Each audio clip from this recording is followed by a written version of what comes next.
Indus valley civilisation यानी कि Harappa civilisation. Harappa civilisation ancient Indian history का वो पार्ट है जिसने ये बताया हमें कि हम कितने सिविलाइज्ड हैं।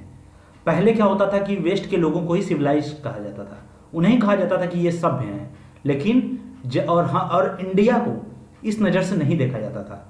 लेकिन जब से हड़प्पा सभ्यता की खोज हुई तब से लोग जानने लगे कि सिर्फ वेस्ट ही सभ्य नहीं है, बल्कि उनसे भी पुरानी सभ्यता एक हमारे पास है जो उनसे भी ज़्यादा सिविलाइज थी उस समय में, जिस समय शायद उनका एग्जिस्टेंस भी ना हो इस धरती पे। तो आज हम ये हड़प्पा सिविलाइजेशन का अंत करेंगे इस वीडियो में। ये एंशिएंट इंडियन हिस्ट्री का चैप्टर 3 का पार्ट 5 है। तो और इसमें हम लोग पढ़ेंगे क्या क्या।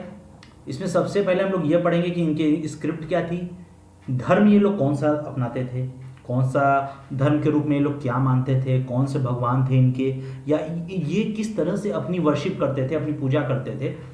और इसके साथ ही साथ हम लोग और क्या जानेंगे इसमें हम लोग ये भी जानेंगे कि ये लोग कैसे जब लोग मर जाते थे तो उनको दफनाते कैसे थे, उनको दफनाते थे या जलाते थे।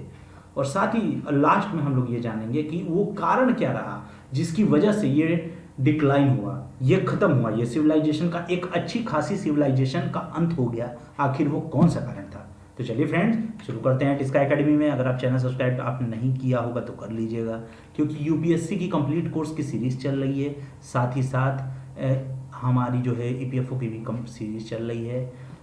मैं आपको बताने वाला हूँ आज इसके बारे में। टिस्का एकेडमी तरह तरह की वीडियोस लॉन्च करती है, आप हमारे प्लेलिस्ट में जाके देख सकते हैं। वीडियोस में भी हमने दिलीप कुमार पे भी वीडियो बनाया हुआ है, नहीं देखा होगा तो जाके देखिएगा उसको फ्रेंड।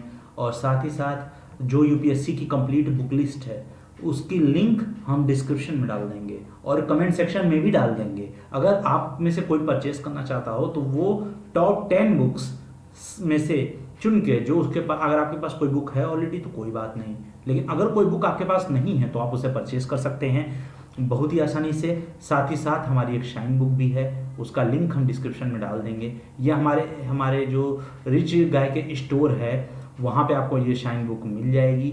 और ये शाइन बुक का नाम, ये इंग्लिश ग्रामर की बेसिकली बुक है, और इंग्लिश ग्रामर में एक बुक है जो कि फंडामेंटल से आपको बहुत ही कम पेजेस में आपको समझा देगी ग्रामर के बारे में। और इसका दाम भी बहुत कम है, सिर्फ मात्र 11 रुपये, तो इसका दाम भी ज़्यादा नहीं है। तो फ्रेंड्स अगर आपने नहीं खरीदा होगा इसको तो जाके खरीदिएगा, डिस्क्रिप्शन में हम लिंक डाल देंगे। तो चलिए फ्रेंड शुरू करते हैं। सबसे पहले जानते हैं स्क्रिप्ट के बारे में। स्क्रिप्ट वो भाषा, स्क्रिप्ट वो कहते हैं, इसको हिंदी में कहते हैं लिपि। ये वो चीज़ होती है जिससे समझी जाती है किसी चीज़ को। जैसे अगर हम हिंदी में कोई चीज़ें लिखते हैं, जैसे मान के चलिए हम हिंदी में लिख रहे हैं, ये हम हिंदी में लिख दिए, तो अब क्या हुआ कि हम बोलेंगे कौन सी लिपि है, तो ये हो गई देवनागरी लिपि, ये हम जानते हैं। तो उसी तरीके से वो लिपि वो चीज़ होती है जिससे कि कोई भी किसी भी वर्ड का एक वर्ड जो होता है वो निर्धारित होता है, किसी भी वर्ड का लेटर जो होता है वो निर्धारित होता है, और उसको किस तरह से अरेंज किया जाए। जैसे ए से लेके जेड तक में अगर हमने अरेंजमेंट किया तो SCRIPT ये सारी चीज़ें अरेंज हुई, जिससे कि एक हमें स्क्रिप्ट नाम का वर्ड मिला, जिसको हिंदी में हमने लिपि कहा। ये हमें बताता है कि वो भाषा की एक बेसिक, एक जो आधारशिला होती है वो क्या थी, जिस पर वो भाषा पूरी तरीके से टिकी हुई है। ये जो आपको दिख रहा है यहाँ पे, ये इंडस वैली सिविलाइजेशन यानी हड़प्पा सिविलाइजेशन की भाषा है एक। तो देखिए सबसे बड़ी बात, शुरू करते हैं इसको। ये पिक्टोरियल फॉर्मेट में थी, इसे पिक्चर में भी समझाया जाता था, जैसे लॉयन बना दिया जाता था, हाथी बना दिया जाता था, और तरह तरह की चीज़ें थी। तो पिक्टोरियल फॉर्मेट में समझाया था, जैसे यहाँ पे भी आप देख रहे होंगे स्वास्तिक बना हुआ है, ये तरह तरह की चीज़ें बनाई गई हैं। एक पिक्चर को वो लोग, जैसे ये देख रहे होंगे, ये भी आप देख रहे होंगे तीर बनाया हुआ है। तो इस तरह से चीज़ों को समझने के लिए एक लिपि बनाई गई थी जिस पर हड़प्पा सभ्यता बेस्ड थी। तो इसको अभी भी पूरी तरीके से, और मजे की बात यह है कि अभी इसको पूरी तरीके से समझा नहीं जा चुका है, अभी कोई जान नहीं पाया कि क्या लिखा है। एक्चुअली यही जो लिखा है लोग नहीं समझ पाए इस चीज़ को। तो अभी भी अगर इसको पता लगा लिया जाए तो हम लोग बहुत सी चीज़ें जान सकते हैं जो अभी तक हम लोग को नहीं पता है। दूसरी सबसे महत्वपूर्ण बात, इसे राइट टू लेफ्ट लिखा जाता था। मतलब जैसे हम लिखे हैं यहाँ तो हम लेफ्ट से राइट लिखे हैं, लेकिन उस समय के लोग राइट से लेफ्ट यानी कि उल्टा, यानी ऐसे लिखते थे, इस तरह। एक तरह से अगर मैंने जो लिखा उसका आप मिरर इमेज बना लीजिए, मिरर इमेज आपको पता ही होगा, जैसे ये जैसे मिरर इमेज आप जान रहे हैं, जैसे बी है ये, अब बी का अगर मैं मिरर इमेज बनाऊंगा तो मैं बनाऊंगा ऐसे, ये हो जाएगा बी का मिरर इमेज। तो इस तरह से इमेज बनता था। तो अब यहाँ पे मजे की बात क्या है कि जो यहाँ पे यहाँ पे ढेर सारे साइन भी, ये एक तरह से देखा जाए ये साइन है। इस तरह से टोटल 400 से 700 साइन मिले हैं, जिसमें 40 और 60 बेसिक हैं और बाकी जो है उसके वेरिएंट है, मतलब उसी से मिलके बने हैं। जैसे आप अगर देखेंगे तो आप पाएंगे कि ये, जैसे ये देखिए आप, ये बना हुआ है और ये बना हुआ है, लगभग एक ही तरह का है, तो ये एक वेरिएंट हो गया। तो इसी तरह से कुछ ऐसी सील भी पाई गई हैं जिनको बुस्ट्रोफेडन मेथड में लिखा गया है। बुस्ट्रोफेडन मेथड क्या होता है, पहले किसी चीज को राइट से लेफ्ट लिखना, यानी कि लोग तो राइट से लेफ्ट ही लिखते थे, पहले किसी चीज को ऐसे, फर्स्ट लाइन में इसको ऐसे लिख दीजिए, सेकंड लाइन में उसको ऐसे लिख दीजिए। तो इस तरह से ये बनती थी, बुस्ट्रोफेडन मेथड कहा जाता था। कुछ सील ऐसी पाई गई जिसमें इस तरह की चीजें भी लिखी हैं। एक सोवियत स्कॉलर्स, यानी कि जो रशियन स्कॉलर्स हैं कई, उन्होंने एक्सेप्ट किया कि, और बाकी के स्कॉलर्स के व्यू को भी, जिन्होंने ये कहा कि उस समय की लैंग्वेज द्रविडियन थी। द्रविडियन का मतलब क्या होता है, द्रविडियन का मतलब होता है तमिल, तेलुगु, कन्नड़, मलयाली, ये 4 भाषाओं को मिलके द्रविड़ लैंग्वेज कहा जाता है। अब बाकी के स्कॉलर की बात करें तो वहाँ की लैंग्वेज जो थी वो थी ब्राह्मी लैंग्वेज थी। ब्राह्मी लैंग्वेज अशोका ने भी यूज़ किया था अपने कई जो उन्होंने बनाया था उसमें उन्होंने यूज़ किया था, जो उन्होंने इंस्क्रिप्शन लिखा था। अब जो लैंग्वेज है अभी भी इसको समझना बाकी है, और जैसे जैसे हम चीज़ें समझेंगे हमें सिविलाइजेशन के बारे में, और भी कई ऐसी चीज़ें हैं जो हमें अभी नहीं पता लेकिन हम जान सकते हैं। अब देखिए, अब हम बात करते हैं धर्म के बारे में।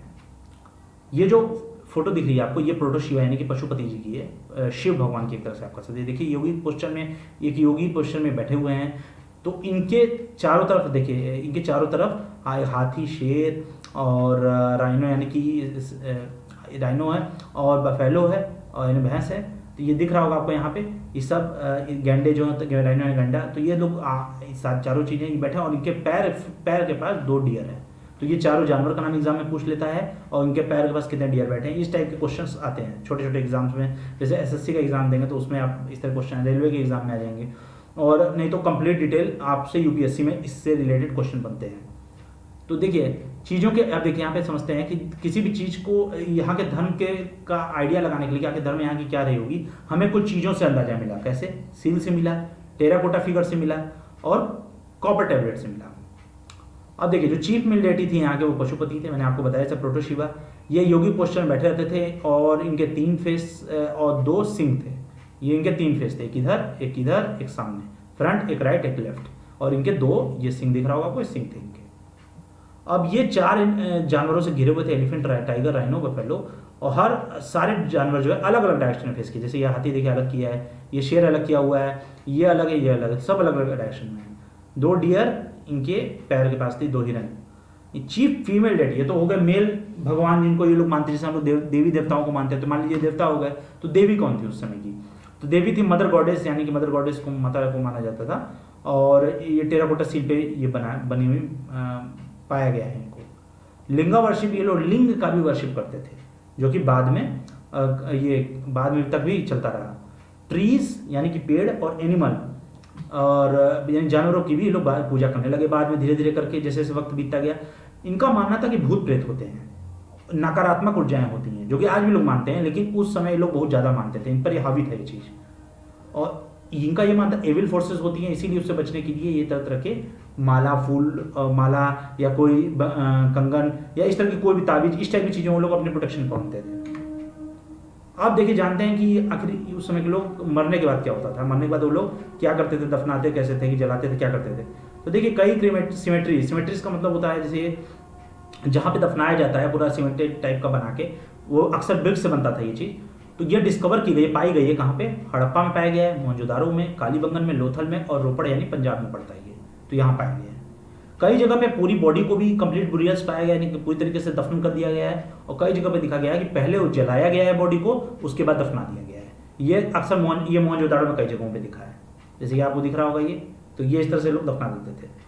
लोथल में लोग कॉफिन का यूज़ करते थे, कॉफिन पाया गया है दफनाने के लिए। हड़प्पा में भी हालांकि कॉफिन पाया गया, लकड़ी का कॉफिन पाया गया कई जगहों पे। कि कॉफिन में जैसे कि ईसाई क्रिश्चियन लोग करते हैं, ईसाई लोग करते हैं, एक ताबूत बना के उसमें ताबूत के में बॉडी को रख देते हैं कॉफिन बना के, तो वो लोग इसका यूज़ करते थे बॉडी को करने के, डायरेक्ट नहीं वो लोग रखते थे किसी को जमीन के नीचे। पॉट बुरियल्स भी पाया गया है, यानी एक कलश में डाल के लाश को रख देते थे ये लोग। कलश जो बड़ा सा पॉटरी, मैंने जैसे आपको दिखाया था पिछली वीडियो में, नहीं देखा होगा तो पिछली वीडियो में जाके देख लीजिएगा। तो पॉट बुरियल्स भी लोग लोथल में पाया गया है कई जगहों पे, और कई पेयर ऑफ स्केलेटन पाए गए हैं, मतलब पेयर यानी कि जोड़े पाए गए हैं हड्डियों के। सती प्रथा उस समय थी या नहीं, जैसे कि पति के मर जाने के बाद पत्नी उस पर जलती थी या उनके साथ दफन होती थी कि नहीं, ये अभी इस चीज़ को नहीं पाया गया। देखिए लोग तरह तरह से एजम्पशन लगाते रहते हैं। आज की सभ्यता को जब भी लोग पुरानी कोई सभ्यता पाते हैं तो पहले आज की सभ्यता से उसकी एक तुलना करते हैं और पाते हैं कि कौन सी चीज़ कितनी हद तक इफेक्टिव है, और उसके हिसाब से वो अपने निर्णय लेते हैं। तो ये उसी तरीके से था। सती प्रथा को भी लोग जैसे काफ़ी लोग मानते थे, तो ये उसी पर एक बेस करके लोग एक अनुमान लगाते थे कि आज ये चीज़ हो रही है तो कल ये चीज़ हो रही थी कि नहीं हो रही थी। आप देखिए फाइनल चीज पे चलते हैं, आखिर डिक्लाइन कैसे हुआ, खत्म कैसे हुआ ये सभ्यता, कैसे अचानक से इतनी जो फल फूल रही थी सभ्यता वो खत्म हो गई। देखिए इसका सबसे बड़ा कारण माना जाता है कि अभी इसका कारण ही नहीं पता। जी हाँ दोस्तों, अभी तक इसका कारण ही नहीं पता लोगों को कि कैसे डिक्लाइन हो गई, क्योंकि कोई कैसे जान सकता है इतनी पुरानी बात। जब लोग खुदाई कर रहे हैं तो लोग पा रहे जमीन के नीचे से चीजें निकल रही हैं, तो आप कैसे पता लगा सकते हैं कि उस चीज के साथ एक्चुअल में एकदम रियल में आप एविडेंस के साथ कैसे कह सकते हैं कि उस चीज के साथ क्या हुआ था? आप कुछ नहीं कह सकते। तो इसीलिए स्कॉलर्स आप क्या कर सकते हैं, आप सिर्फ अनुमान लगा सकते हैं। जैसे किसी की डेथ हो जाती है तो पुलिस क्या करती है, एक अनुमान लगाती है कि चलो इनके साथ ऐसे हुआ होगा, इनको किसी ने मार दिया होगा, इनका मर्डर हुआ होगा, इनका या कुछ और हुआ होगा। कई बॉडी अगर बरामद की जाती है तो ये ऐसे ही होता है। तो उसी तरह से इस समय भी था, तो इसमें भी ऐसी बॉडी मिलती रही, चीजें मिलती रही, तो लोग मान गए किस सभ्यता है। बॉडी भी मिली तो लोग होंगे यहाँ पे जीवित लोग रह रहे होंगे वहाँ। अब वो कैसे खत्म हुए इसका तो कोई सबूत नहीं है। स्कॉलर जो है सिर्फ गेस कर सकते हैं अपने व्यू को, और अलग अलग तरीके की थियरी लोग दिए हैं। कई लोगों का मानना है कि प्राकृतिक आपदा आ गई थी, जैसे फ्लड आ गया था, बाढ़ आ गई थी, या नदियाँ सूख गई होंगी, या सॉइल जो है वहाँ की जो मिट्टी होती है वो उपजाऊ नहीं रही होगी क्योंकि बहुत ज़्यादा लोग एक्सप्लॉइट कर लिए होंगे उस चीज़ को। अर्थक्वेक आता रहता होगा, अर्थक्वेक में लोग दब के मर गए होंगे। तो इस तरह की चीज़ें हैं। लेकिन जो सबसे एक्सेप्टेड थियरी मानी गई है वो पाई गई है आर्यंस का हमला, यानी आर्यन इस सदी पे हमला किए थे। क्योंकि देखो उस समय वार तो होते नहीं थे, तो इनके पास वार जैसे कोई मर्चेंट नहीं थे। इनके पास जो भी हथियार थे वो जानवरों को मारने के लिए थे, क्योंकि यहाँ पे उस समय मर्चेंट वहाँ के राजा थे। यानी कि जो ये भी एक अनुमान ही है कि मर्चेंट वहाँ के राजा रहे होंगे, क्योंकि कोई ऐसा राजा वाला सिस्टम नहीं था। सीटाडेल था लेकिन उसमें अक्सर मर्चेंट ही रहते थे। तो ये चीज़ थी, तो इसीलिए सबसे एक्सेप्टेड थियरी इसी को माना जाता है। क्योंकि ऐसा मानने के कारण जैसे आपको दिख रहा होगा ये, तो इस तरह से कई जगहों पे डिस्ट्रक्शन मिला है कि फोर्ट को गिरा दिया गया, दुर्ग को गिरा दिया गया, कई जगह पे डिस्ट्रक्शन, यानी कि बहुत जगह लूटपाट हुआ है। बहुत जगह पे ऐसा लगा कि चीजें जिस तरह से होनी चाहिए थी वो जबरदस्ती तोड़ा गया है। कोई चीज अपने से टूट जाए, किसी चीज को कोई तोड़े, कोई चीज अर्थक्वेक के कारण टूटे और कोई चीज को कोई इंसान तोड़े, दोनों में अंतर समझ में आ जाता है। ठीक है, वैसे ही एक जो आर्कियोलॉजिस्ट है वो इस चीज एक्सपर्ट थे, वो इस चीज को समझ गए हैं। तो इसलिए सबसे एक्सेप्टेड है। लेकिन ये एक्सेप्टेड है, मैंने जैसे पहले ही कहा आपको, इसको कोई नहीं जानता और ना ही कोई किसी के पास इसका एक सबूत भी है। किसी के पास इसका कोई सबूत नहीं है। तो देखिए हम एक्सेप्ट कर हम उनकी इस बात को, आर्यन के जो हमला, इस बात को मानने का सिर्फ एक दो सबूत ये ऋग्वेद में जैसे दिया गया है। इसमें दिखाया गया है कि फोर्ट्स को तोड़ा गया था और ह्यूमन स्केलेटन एक जगह पे मोहनजोदारो में ढेर सारा पाया गया है। तो इस तरह से एक अनुमान के तौर पे है। अब देखिए आर्यन जो थे वो जीत भी, अगर कुछ लोग ये भी कहते हैं कि आर्यन जीत भी सकते थे। क्यों? क्योंकि उनके पास सुपीरियर वेपन्स थे, वेपन तो उनके पास थे ही, और साथ ही साथ उनके पास घोड़े भी थे, तो भाग भी सकते थे वो एक जगह से दूसरी जगह। जो हड़प्पा में माना जाता है कि घोड़े नहीं थे, क्योंकि घोड़े अगर होंगे भी तो कहीं किसी जगह पे उसका जिक्र नहीं है, ना ही घोड़े की कहीं लाश पाई गई है, एक घोड़े का स्केलेटन कहीं नहीं पाया गया, जैसे डॉग का पाया गया, शिप का पाया गया, भेड़ का पाया गया, तो लेकिन इसका नहीं पाया गया है। तो इसलिए ये चीज़ नहीं लोग मानते हैं। तो इसलिए हम लोग मानते हैं कि इनके पास वेपन थे और हॉर्स थे, शायद इस कारण से जीत गए होंगे। एक रीजन ये लोग, इससे फिर सिर्फ एक अनुमान है, कोई नहीं बता सकता आपको कि आखिर हड़प्पा सभ्यता क्यों खत्म हुई। तो फ्रेंड्स ये सारी चीज़ थी। अब हमारा चैप्टर 4 आ रहा है, वैदिक कल्चर। तो वैदिक कल्चर आ रहा है। ये वीडियो हमारी कल जो है हमारी EPFO की वीडियो लोड होगी और परसों ये वीडियो लोड होगी चैप्टर 4 की। तो यानी कि अब आज 8 तारीख है तो 10 तारीख को वीडियो लोड होगी इसकी वीडियो। इसमें हम लोग पढ़ेंगे वैदिक कल्चर के बारे में, आर्यंस के बारे में पढ़ेंगे कि आर्यन कौन थे, कहाँ से आए, ओरिजिन कैसे हुआ इनका, और लिटरेचर। क्योंकि देखिए आर्यंस को लोग मान रहे हैं तो आर्यंस से ही लोग शुरुआत करें, जैसे लोग कहते हैं अंत से शुरुआत करो, तो एक आर्यन से लोग शुरुआत कर रहे हैं आगे के बारे में चीज़ों को जानने के लिए, और लिटरेचर के बारे में भी जान रहे हैं। जाना जाएगा कि वहाँ लोग कैसे कौन सा लिटरेचर यूज करते हैं। ऋग्वैदिक एज के बारे में यानी कि अर्ली वैदिक एज के बारे में, पॉलिटी के बारे में जानेंगे, यहाँ के पॉलिटिकल ऑर्गेनाइजेशन कैसे था, सोसाइटी कैसी थी, इकोनॉमी कैसे था, धार्मिक रिलीजन कैसे था, ये सारी चीज़ें हम लोग समझेंगे। हमने हड़प्पा सभ्यता का अंत कैसे हुआ ये आपको पहले बता दिया, अब हम लोग आगे बढ़ेंगे। तो फ्रेंड्स, अगर चैनल सब्सक्राइब नहीं किए होंगे तो कर लीजिएगा, क्योंकि इस तरह की इन्फॉर्मेटिव वीडियो मिलती रहती हैं। कंप्लीट कोर्स की सीरीज चली, पीएफओ की सीरीज चली, एक एक वीडियो देखिएगा, मिस मत करिएगा, बार बार देखिएगा और उसका एक नोट बनाइएगा।